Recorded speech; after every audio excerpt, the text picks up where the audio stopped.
Although playing with the team allows for more cohesion throughout the game, not all of us have this luxury. The reality of the situation is that most people are forced to play with randoms every game.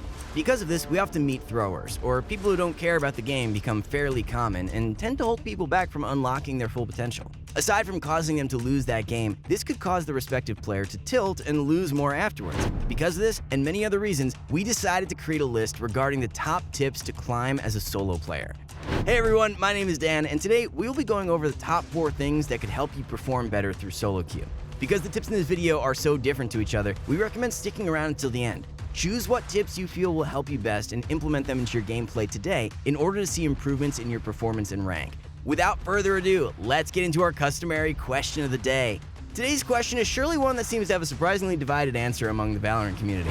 Would you like to see a virtual competitive scene sponsored by Riot, or would you prefer to have them wait until the pandemic ends and host a live one for maximum hype? Personally, I think that the game would benefit significantly from having a true pro scene because it would give higher level players a goal to reach. Furthermore, I feel like if players become invested into a team, they will be that much more hyped to see them live once that becomes an option. What do you guys think though? Could this cause the hype behind competitive to die before it even takes off? Let us know in the comments below and we'll get to as many as we possibly can. With that said, let's get right into our first tip that you can implement into your gameplay for better solo queue games. The first tip is one that could turn off a few players. What we're getting at here is that you should probably begin to shy away from playing duelists. Now, I know it's fun. Trust me, being able to play alone with no regard for your team and still do your job, in addition to getting 20 plus kills, is fun for anyone. This isn't what most of us strive for, however. Because so many people play duelists due to their enjoyability, the role is oversaturated. You will play many games in which you will need to fill as a support or smoke character. On the contrary, however, you will almost always have an insta-lock duelist that refuses to play any other role. Because of this, you will be able to consistently play with a better team comp if you conform to the ways of the game and choose to play a less popular role. Furthermore, we feel like it's important to mention that although you may not be playing a duelist, you should not one-trick a specific character or role. Instead, you should flex to 3 roles at least. For instance, playing Sage, Brimstone, and Phoenix will give you much more flexibility than only playing Brimstone and Omen. By diversifying your pool, you will be able to flex much easier at a high level. The reason you don't want to play all of the characters, however, is because you won't be able to play them at a high level. Ultimately, the key is a balance between mastery and diversification. Although this tip seems fairly simple, you should implement it into your gameplay as soon as possible. Changing your main will require many hours of adapting and relearning. Our recommendation is to main a specific character for roughly 1 to 2 weeks for a total of about a month. This will give you enough time to learn the necessary amount of characters to diversify your pool and allow you to consistently flex throughout your games. The second tip that can directly help you when playing solo queue revolves around increasing your effectiveness in-game. One method of doing this is learning how to flank. Although the concept is fairly simple, trust us, there's much more to it than you may think. While some players in low ranks gamble with flanks, expertise in this area of the game will allow for constantly good flanks that allow players to get 2 or 3 kills per round. If a flank is performed well, it should directly cause you to win the round. Rather than simply telling you that flanks work, however, let's go over why they work and why you may not be experiencing the benefits when you implement flanking into your game. First off, let's discuss the minimap. By using the minimap, you will not only be able to see the enemy's location, but also the positioning of your team. When taking in this information, you should be able to tell when it's a good idea to initiate your push and when to hold back.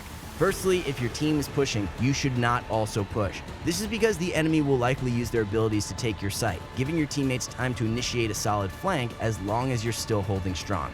Secondly, if the enemies begin to kill your teammates on the enemy site, you also shouldn't flank. This is because you will likely reach the enemy backline long after they have already reached site, which ultimately reduces the significance of the flank significantly. The only time you should directly start a flank is if the enemies are spotted at the enemy site and your teammates are not dead. After you've decided to flank, however, there are still some things you should look out for. First off, you should never use abilities such as flashes that will give away your location. On the contrary, however, if you have abilities such as Omen Smoke that don't give your position away, you should surely use them in order to further stall the enemy. In addition to ability usage, you should also take into consideration the amount of time that it took you to flank. If you initiated your flank very early, the enemy is likely to be unaware of your movement. If they have stalled in the area for an extended period of time, however, they are likely to expect a flank and look out for it. If you think that they expect you, you have 3 solid options. First, you can wait for a rotate. Rather than pushing on the enemy, wait to see if they rotate. If they do, you will be able to get a few kills very easily and help your team win the round. Secondly, you can flank from a more uncommon angle. For instance, if you're flanking A from B on bind, you can go through spawn and push from the right much easier than flanking directly through market.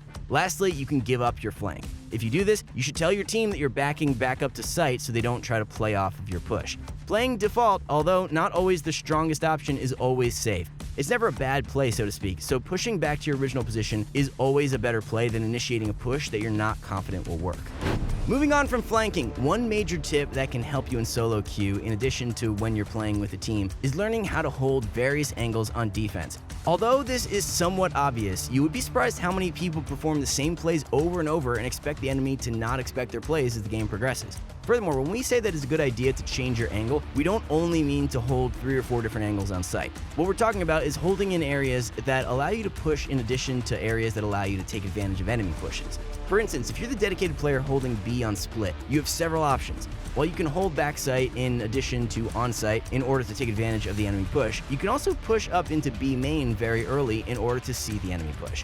While pushing in B main every round will cause the enemy to expect your push, doing this a few times throughout the game will likely allow you to push in the enemy backline and initiate a push very early. As we stated in the last tip, the earlier you're able to flank, the more likely you'll be able to perform your play successfully. Because this tip is so vague, it is hard to tell when enough time has passed before you can perform a risky play again and still surprise the enemy. If you would like to become better in this area, you can visit ProGuides.com. Our coaches can directly help you with concepts such as these in live one-on-one sessions or through our newly implemented VOD review system. If you choose to use this new system, you will not only gain a hassle-free experience, but your VOD will be fully reviewed and returned to you in under a day, allowing you to gain quick, in-depth knowledge that is catered to you and your gameplay style. More often than not, using both of these ways of learning will cause the best experience. Due to our high success rates, there's no doubt that ProGuides.com is by far one of the fastest ways to rank up in Valorant, whether you're playing solo queue or with a team. Our next and final tip is to not neglect your team. We left this tip until the end because it is by far the most looked past portion of the game by many players who play solo queue for extended periods of time. Firstly, let's discuss economy since it's the simplest of the 3 segments we will be going over. Although buying your teammates is definitely a significant portion of economy and not something you should shy away from, this isn't really what we're going to look at. Instead, you should focus on buying and saving based on your teammates' economy.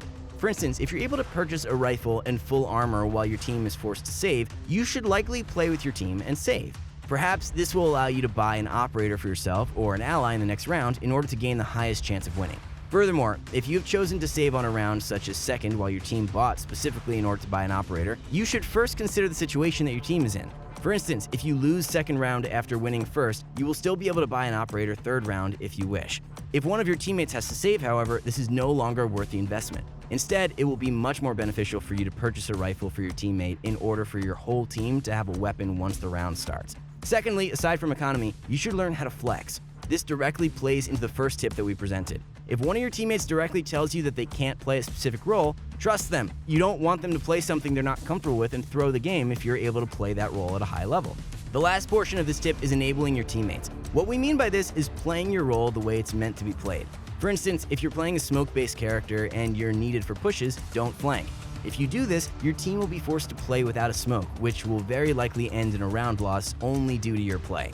One of the most common mistakes we see is amongst duelists. If you do happen to find yourself playing a duelist, you should play like one. Push in first, don't bait. Although allowing other teammates to go in first could cause you to have a better KDA, it will likely result in many more round losses. Ultimately, this isn't worth it. Although KDA does play a factor into your rank, winning games is the main factor that plays into your rank. Although solo queue can sometimes feel like a dice roll, there are some things you can do in order to increase your probability of winning significantly. We hope that the tips in this video allow you to do this. Although the tips are not listed in any specific order, they do play off each other, so learn them all to the best of your capability. Furthermore, it is important to mention that you can take your time implementing these tips into your gameplay. Because they can sometimes be hard to understand, it can feel overwhelming when trying to do too many things at the same time. This, however, doesn't mean that you shouldn't implement more than one tip at once. Do what feels right for you. With that said, good luck, stay safe out there, and I wish you all great games. And if you guys want to take your Valorant skills to the next level, go find a pro coach on ProGuides.com who will help you achieve your goals. Alright guys, once again it's been Christoph, thank you so much for watching, and good luck in your next few games.